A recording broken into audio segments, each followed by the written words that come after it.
बानिया बेटी फूला देखी बटल माना आए संघोड़ा चढ़ल भैया शुभम भैया काहे भैया बैठल माना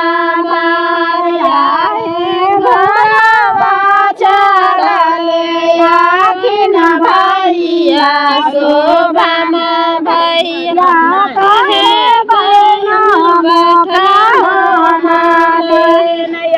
रे गोड़ा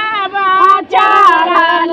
याखिन भैया सुमित भैया कहे बहिना बैठल बात आगे दिलों के बतिया भैया बहालो ना जाओ जे कहल बिना रहलो ना जाए आगे दिलों के बतिया भैया कहलो ना जाओ जे कहल बिना रहलो ना जाए आज साथिया भैया सासुआरिया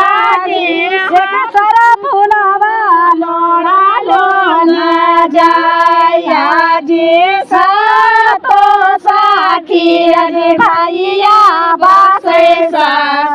सासुआरिया जी एक सर फुलवा लोड़ा लो न जाए आगे या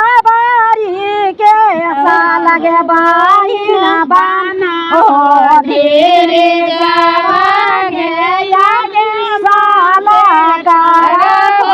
बिवाया के या बरे के मैया